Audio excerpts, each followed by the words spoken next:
शिप्रा के तट पर अमृत का मेला। जी हाँ, यही वो नारा था जिसके जरिए मध्य प्रदेश की शिवराज सरकार ने सिंहस्थ 2016 की हाईटेक ब्रांडिंग की थी। लेकिन आसमान से बरसी आफत की बारिश ने कई संकट खड़े कर दिए, कई सवाल खड़े कर दिए और मध्य प्रदेश की धार्मिक नगरी, राजा महाकाल की नगरी उज्जैन में तमाम सरकारी दावों की पोल खुल कर रख गई। कई जानों पर आई और कई गंभीर घायल भी हो गए। ऐसे में ये संकट के बादल सीधे तौर पर बरस गए मध्य प्रदेश के मुख्यमंत्री शिवराज सिंह चौहान पर।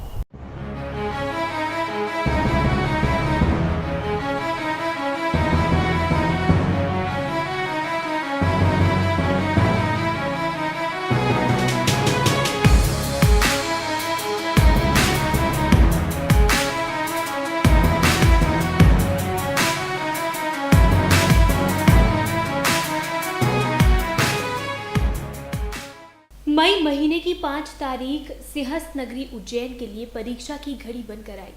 कुदरत ने आसमान से ऐसा कहर बरपाया कि आस्था के महाकुंभ पर आपदा के घाव पड़ गए।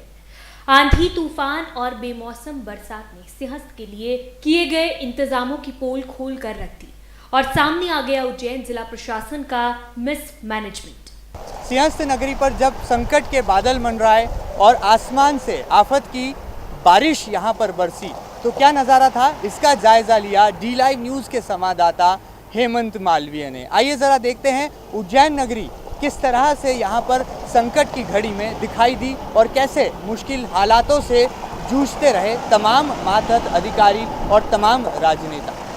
सिंहस्थ में कल आई प्राकृतिक आपदा के बाद में धीरे धीरे जिंदगी जो है पटरी पर आने लगी है, लेकिन अभी भी कई पांडाल हैं जो इसी स्थिति में मौजूद है। यह कभी भी जमीन पर गिर सकता है और इसके चलते जो पूरे इंतजाम किए हैं प्रशासन ने, पूरा जो सड़क है वो जाम कर दी गई है। आप चारों तरफ देख सकते हैं, ना किसी 2 व्हीलर वाहन को आने दिया जा रहा है, ना किसी 4 व्हीलर वाहन को आने दिया जा रहा है और सुरक्षा के पुख्ता बंदोबस्त यहाँ किए गए हैं। लेकिन यहाँ पर जो समस्या सामने आई है साधु संतों की तरफ से, साधु संतों का कहना है कि आपदा के जो 12 घंटे बीतने के बाद भी जो प्रशासन है उसने ना पानी की सप्लाई शुरू करी है, ना किसी तरह की कोई व्यवस्था की है। यहाँ पर जो पांडाल बने हैं वहाँ पर 3 से 4 फुट तक का कीचड़ है, जिसके कारण जो साधु संत है वो लगातार परेशान हो रहे हैं। लेकिन कहा जाता है कि जिंदगी एक बार फिर पटरी पर लौटती है और वैसा ही हो रहा है। आज रामघाट से लगाकर मंगलनाथ क्षेत्र कहें या फिर भैरवघाट, सभी जगह पर आस्था का जनसैलाब उमड़ता हुआ हमें दिखाई दिया। कैमरामैन भरत बामने के साथ हेमंत मालवीय की रिपोर्ट, डी लाइव न्यूज उज्जैन। बेपटरी हुए हालातों को लेकर जब उज्जैन के सांसद चिंतामण मालवीय से सफाई ली गई तो उन्होंने भी प्रशासनिक अधिकारियों के मिसमैनेजमेंट की कहानी कुछ यूं बयां कर दी। सिंहस्थ नगरी उज्जैन में जिस तरह से आस्था के सैलाब पर आपदा की परीक्षा आई है और कुदरत ने यहाँ पर पूरी की पूरी शिवराज सरकार के सामने एक बड़ी चुनौती लाकर खड़ी कर दी है। किस तरह से सिंहस्थ नगरी की अब तमाम व्यवस्थाएं जो हैं पटरी पर लौटने लगी है और कैसे सिंहस्थ महाकुंभ में मेले की रंगत भी अब धीरे धीरे परवान चढ़ने लगी है। तमाम इंतजामों पर बात करेंगे। हमारे साथ मौजूद हैं उज्जैन के सम्मानित सांसद श्री चिंतामण मालवीय जी। मालवीय जी, बहुत बहुत स्वागत है। उज्जैन के सामने पूरी की पूरी शिवराज सरकार के सामने एक बड़ी परीक्षा का दौर है, परीक्षा की घड़ी आई है। कुदरत का ये जो कहर बरपा, बेमौसम बरसात ने बहुत सारी मुश्किलें खड़ी कर दी। अब क्या वैकल्पिक इंतजाम किए गए? देखिए, ये जो भारतीय समाज है ऐसी कई तरह की आपदाओं में से गुजरा है और फिर उठ कर के खड़ा होने की इसकी बड़ी क्षमता है। आप देखिए कि वो आधे घंटे में जो कहर बरपा, जो बारिश आई, जो हवा आई, तूफान आया, कई पांडाल धराशायी हुए, 6 लोग मृत्यु को भी प्राप्त हुए। लेकिन उसके बावजूद अगर आप देखेंगे तो आज उज्जैन में क्षिप्रा नदी के आसपास 20 लाख लोग हैं और ये छोटी संख्या नहीं होती। बहुत समझिए कि कितना मैनेज उनको करना पड़ा। 20 लाख लोग आज स्नान कर रहे हैं तो मेला तो फिर गति पे है। ये निश्चित रूप से नुकसान हुआ है।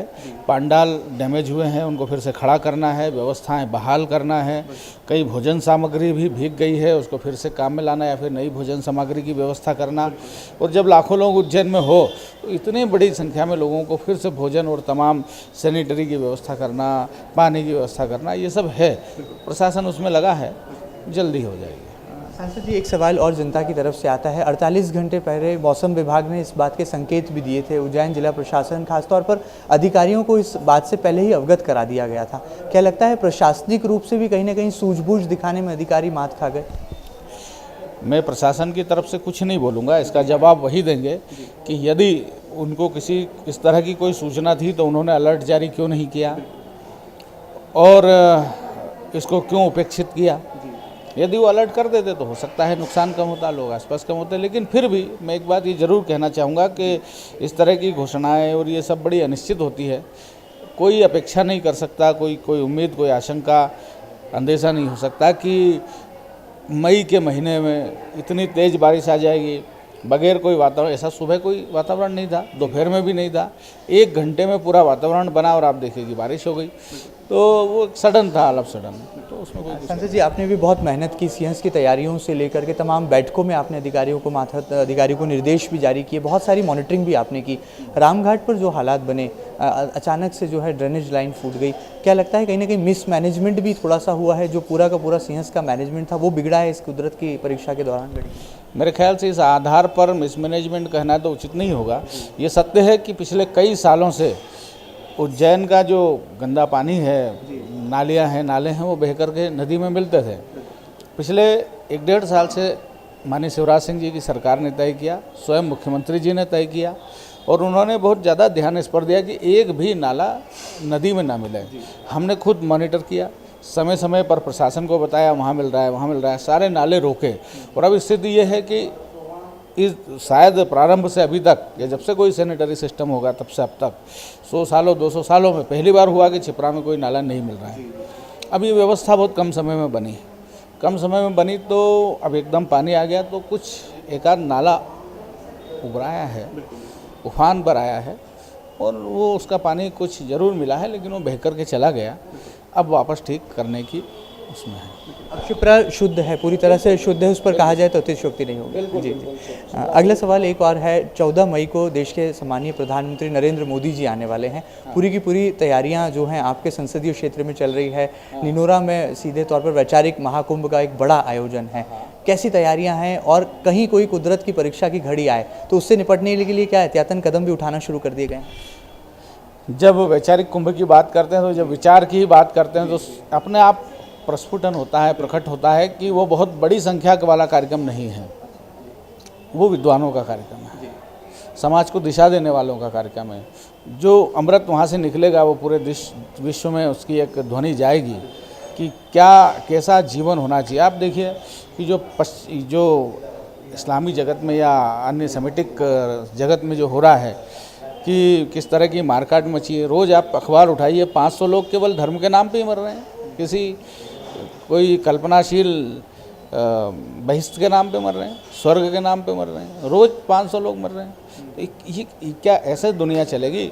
अभी बांग्लादेश में एक जो व्यक्ति को सिर्फ इसलिए मार दिया गया, प्रोफेसर को, वो संगीत सुनता था, वो संगीत बजाता था, संगीत बजाने के कारण एक आईसिस ने हत्या कर दी। और ये कौन सा कल्चर है? तो ये केवल कल्चर की बात नहीं, दुनिया को दिशा कौन देगा? क्या ऐसी दुनिया रहेगी या दुनिया मानवता के हित में क्या है? इस तरह के तमाम मुद्दों पर, पर्यावरण के मुद्दों पर और मानवीयता के मुद्दों पर जो और मनुष्य के आगे समस्या है उनका चिंतन, तो ये चिंतन बहुत भीड़ में नहीं होता। और प्रधानमंत्री जी का कार्यक्रम वो बहुत अच्छा होगा ही। ये देखिए कि खुद मुख्यमंत्री जी इस पर ध्यान दे रहे हैं, आज वो बैठक लेने वाले हैं। एक अच्छा उपक्रम है। क्या उम्मीद जताई जाए सिंहस्थ में जो पूरी विश्व भर से, पूरी दुनिया भर से जो श्रद्धालु आस्था के एक भाव के साथ यहाँ आते हैं, क्या जो अनुमान था अब की बार का सरकार का वो पूरा हो पाएगा? करोड़ों की तादाद में आप आएंगे, तमाम विपरीत हालातों के बीच में भी आप कैसे उम्मीद की किरण देखते हैं? देखिए, कोई बहुत एग्जैक्ट मेज़रमेंट तो होता नहीं, फिर भी कोशिश की है कि उनकी गिनती हो। अब हमारा अनुमान था कि 5 करोड़ लोग आएंगे, लोग आ भी सकते हैं, बहुत बड़ी संख्या में। हम तो देखते हैं कि मेला रोज़ फूल है और कम से कम 4000 हेक्टेयर में फैला हुआ मेला, मनुष्य दिखाई देते हैं। तो हमारी जितनी अपेक्षा थी उतने लोग तो हैं, आए हैं, आ रहे हैं। अभी और 9 तारीख का स्नान जो है और ज़्यादा बड़ी संख्या में लोग आएंगे। तो उसमें ऐसा ये कहना कि आपकी अपेक्षा आपने इतनी कर ली थी तो कितने लोग आए, मेला सफल है। चलिए, हमसे बातचीत के लिए बहुत बहुत धन्यवाद आदरणीय मालवीय जी। तो ये थे उज्जैन के सांसद श्री चिंतामण मालवीय जी, जो कि बता रहे थे कि कुदरत का कहर ज़रूर बरपा है, यहाँ पर एक बड़ी परीक्षा की घड़ी ज़रूर सरकार के लिए थी, लेकिन अब हालात नियंत्रण में हैं और ज़रूर वो यहाँ पर एक ज़रूर कहना से पीछे नहीं हटते हैं कि ज़रूर मैनेजमेंट के मामले में अधिकारी कहीं मात खाते दिखे, लेकिन अब हालात पूरी तरह से नियंत्रण में हैं। उम्मीद है कि सिंहस्थ नगरी उज्जैन की रंगत इसी तरह से बनी रहेगी और तमाम परीक्षा की घड़ी को पार करने के बाद एक बार फिर शाही स्नान की परंपरा का सुचारू रूप से निर्वहन हो सकेगा। फिलहाल कैमरा पर्सन शैलेंद्र गुर्जर के साथ Mahendra Singh, D live news Ujjain. खुद मुख्यमंत्री शिवराज सिंह चौहान ने भी सिंहस्थ नगरी उज्जैन पहुंचकर घायलों की स्थिति को देखा और संवेदनाएं प्रकट की। कुदरत की इस परीक्षा की घड़ी में पूरी सरकार ने अपनी जान झोंक दी है। हालांकि अब धीरे धीरे सिंहस्थ मेले की रौनक लौटने लगी है। ऐसे हालातों में अब बस उम्मीद है कि राजा महाकाल की नगरी में आपदा पर आस्था की जीत होगी और मंगलनाथ क्षेत्र में हुआ अमंगल भी दूर होगा।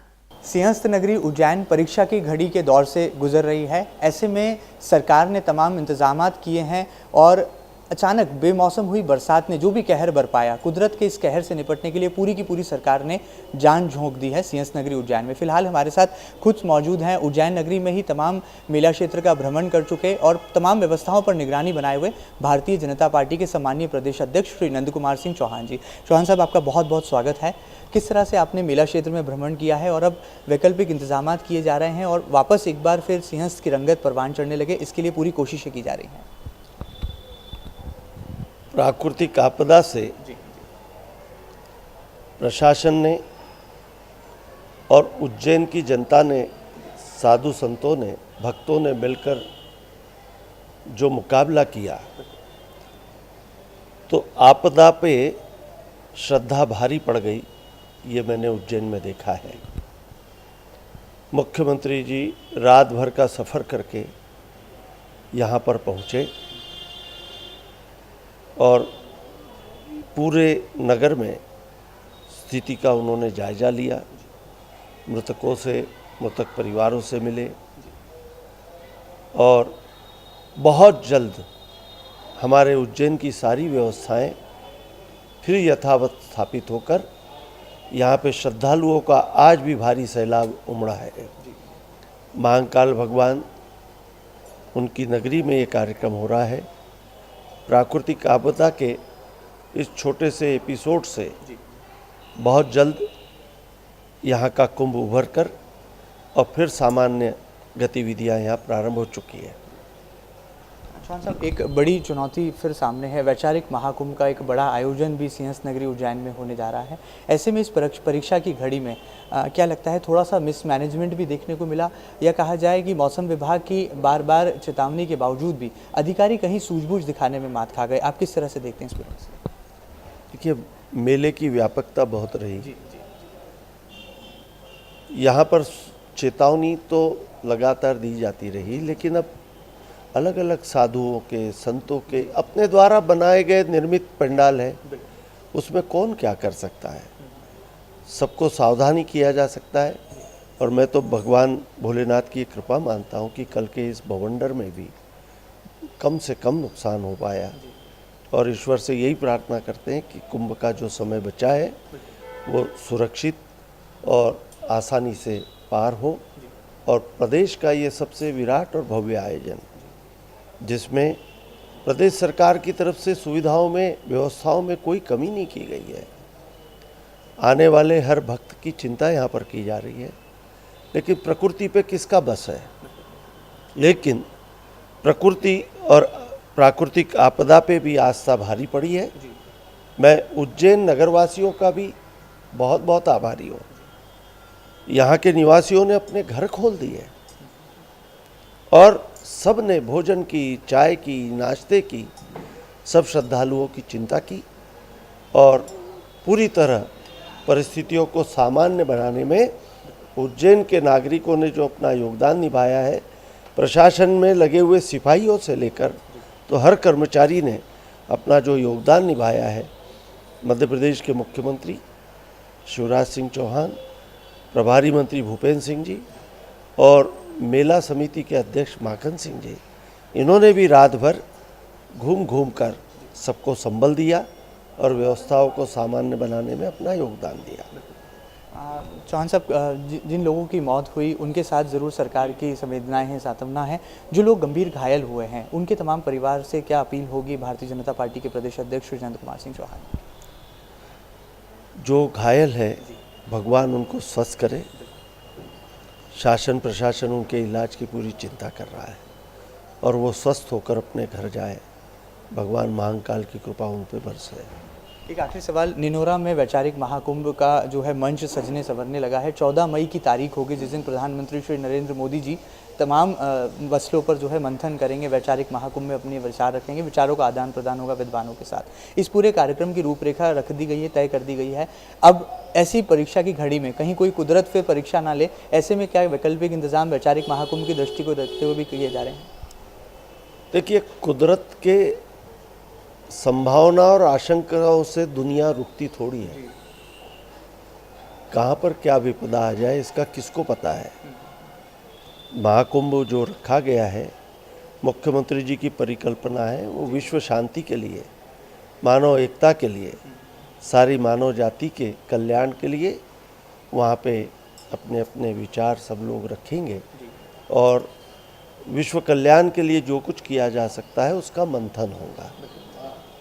चौहान साहब से बातचीत के लिए बहुत बहुत धन्यवाद, बहुत बहुत शुक्रिया। तो ये थे भारतीय जनता पार्टी के प्रदेश अध्यक्ष श्री नरेंद्र कुमार सिंह चौहान साहब, जो कि बता रहे थे कि अब सिंहस्थ नगरी उज्जैन में एक बार फिर रंगत परवान चढ़ने लगी है और शाही स्नान की जो परंपरा है उसका निर्वहन बिना किसी बाधा के जो है यहाँ पर आगे आने वाले दिनों में संपन्न होने वाला है। फिलहाल उम्मीद की जा सकती है कि फिर पटरी पर लौटेगी उज्जैन नगरी की रफ्तार। फिलहाल कैमरा पर्सन शैलेंद्र गुर्जर के साथ Mahendra Singh, D live news Ujjain. Simhastha नगरी उज्जैन में जो कुदरत का कहर बरपा, अब वो कहीं उसकी पुनरावृत्ति ना हो और 12 मई से 14 मई तक ग्राम नैनोरा में सजे इस वैचारिक महाकुंभ को लेकर कोई खलल पैदा ना हो, ये सवाल अब यहाँ पर खड़ा होना लाजमी है और इसी का डर लगता है मध्य प्रदेश की शिवराज सरकार को भी सता रहा है। शायद यही वजह है कि उज्जैन जिला प्रशासन के साथ साथ इंदौर जिला प्रशासन की सहभागिता भी इस वृहद आयोजन को सफल बनाने के लिए जोड़ दी गई है और साथ ही साथ प्रधानमंत्री नरेंद्र मोदी कैसे तमाम बुद्धिजीवियों के साथ, साधु संतों के साथ,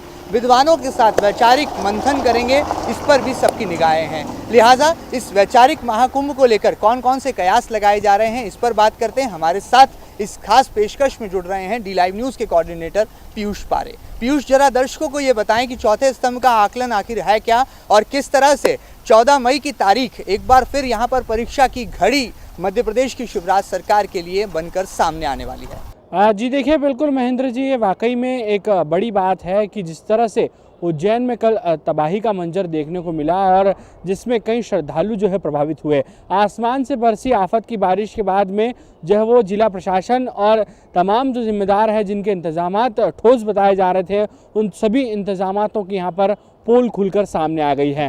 हालांकि बात की जाए तो अमावस्या के दिन यहाँ पर श्रद्धालुओं में खासा यहाँ पर उत्साह देखा गया और बड़ी संख्या में जो है श्रद्धालु यहाँ पर जो है वो स्नान करने क्षिप्रा में डुबकी लगाने के लिए पहुँचे हैं। बात की जाए 14 मई को होने वाले जो निनोरा में वैचारिक महाकुंभ की, तो महेंद्र जी वाकई में आप प्रशासन के सामने एक बड़ी चुनौती है कि कैसे इस बड़े कार्यक्रम को सफलतापूर्वक जो है वो इस पूरे आयोजन को सफल बनाया जाए और कार्यक्रम में किस तरह से जो है वो इंतजामात किया जाए। 12 से लेकर 14 मई तक आयोजित होने वाले वैचारिक महाकुंभ में न सिर्फ देश के प्रधानमंत्री नरेंद्र मोदी शामिल होंगे, बल्कि बात की जाए तो 40 से भी ज़्यादा देशों के जो है वो 600 से भी ज़्यादा राजनयिक और बुद्धिजीवी इस कार्यक्रम में शिरकत करने जा रहे हैं। 14 तारीख को ये कार्यक्रम जो है वो अंतिम दिन होगा इसका, जिसमें प्रधानमंत्री नरेंद्र मोदी शिरकत करेंगे और वैचारिक महाकुंभ में अपनी बात रखेंगे। वहीं सीधे तौर पर इस पूरे कार्यक्रम में प्रधानमंत्री नरेंद्र मोदी सिंहस्थ का घोषणा पत्र भी जारी करेंगे। तो ऐसे में ग्राम निनोरा के इंतजामातों को लेकर अब प्रशासन कहीं न कहीं चिंतित है। मुख्यमंत्री शिवराज सिंह चौहान लगातार वहाँ पर जो है व्यवस्थाओं का जायजा ले रहे हैं और बात करें तो जिस तरह से वहाँ पर एक बड़ा पंडाल बनाया गया है, एसी जो है वो यहाँ पर वातानुकूलित पंडाल जो है वो यहाँ पर बनाया गया है और ख़ास तौर पर जो बात करें तो देश विदेश से आने वाले तमाम मेहमानों की सुरक्षा को लेकर भी कहीं ना कहीं यहाँ पर जो है वो जिम्मेदार चिंतित नज़र आ रहे हैं। साफ तौर पर बात करें तो जिस तरह से 4 साल से उज्जैन में यहाँ पर तैयारियाँ की जा रही थी और महज 1-1.5 घंटे में ही आंधी और तूफान में ही वो तैयारियां पूरी तरह से जो है वो तहस नहस हो गई है। ऐसे में अब कहीं न कहीं निनोरा गांव में आयोजित होने वाले इस वैचारिक महाकुंभ को लेकर प्रशासन पूरी तरह से यहाँ पर चौकन्ना नजर आ रहा है। लेकिन एक बड़ी बात, सबसे बड़ी बात यह है कि अगर आसमान से इसी तरह से जो है वह आफत की बारिश बरसती रही और इसी तरह आंधी तूफान का जो है ये जो दौर है यह भी अगर जारी रहा तो कहीं न कहीं 12 से लेकर 14 तक जो 3 दिनों का जो आयोजन है उसमें कहीं न कहीं ठोस इंतजामात किए जाने की यहाँ पर ज़रूरत महसूस की जा रही है।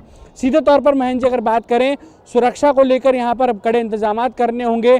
खास करके पंडाल में आने वाले जो तमाम मेहमान हैं, जो श्रद्धालु हैं, जो वैचारिक महाकुंभ में शिरकत करेंगे और तमाम बुद्धिजीवी हैं जो अपनी बात रखेंगे, उनकी सुरक्षा को लेकर यहाँ पर ठोस इंतजामात किए जाने होंगे।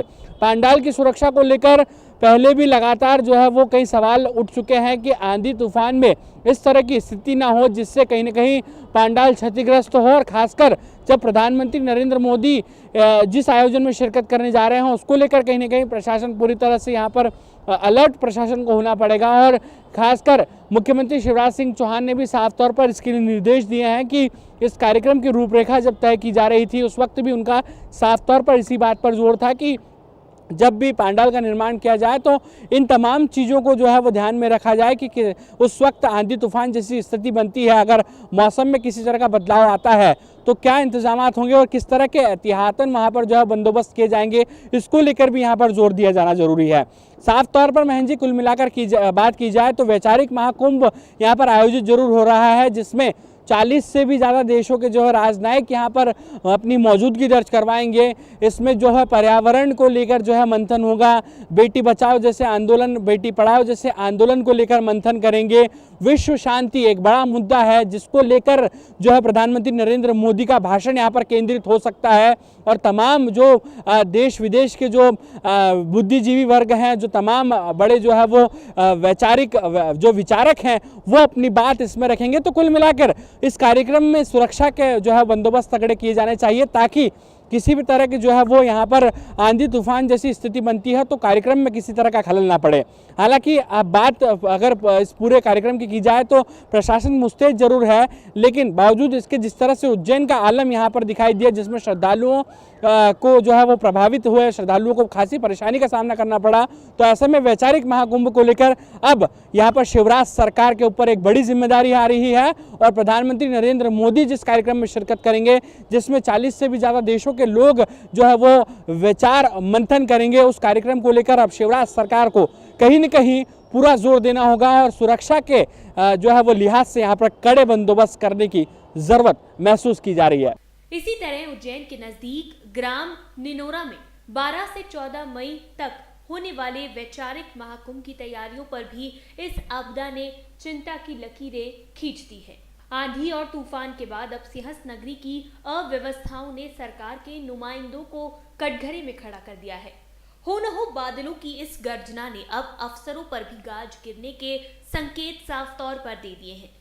सिंहस्थ नगरी उज्जैन में कुदरत के कहर के बाद मध्य प्रदेश की शिवराज सरकार ने परीक्षा की इस घड़ी में जो सूझबूझ दिखाई है उसमें ज़रूर अब राहत की सांस ली है पूरे के पूरे उज्जैन नगरी ने। लेकिन यहाँ पर सवाल अब भी कई खड़े हैं कि जब तापमान यानी कि बढ़ते पारे के चलते संकेत मौसम विभाग ने उज्जैन जिला प्रशासन के तमाम आला अधिकारियों को दे दिए थे तो आखिर क्या वजह थी कि एहतियातन कदम नहीं उठाए गए और क्या वजह थी कि जब पंडालों में तमाम व्यवस्थाओं को लेकर सवाल उठाए जा रहे थे तो क्यों वैकल्पिक इंतजाम नहीं किए गए। ऐसे में अब जवाब देना होगा तमाम जिम्मेदारों को और देखना होगा कि कैसे मध्य प्रदेश के मुखिया शिवराज सिंह चौहान इस सिंहस्थ परीक्षा में पास हो पाते हैं। सिंहस्थ नगरी उज्जैन से कैमरा पर्सन शैलेंद्र गुर्जर के साथ महेंद्र सिंह,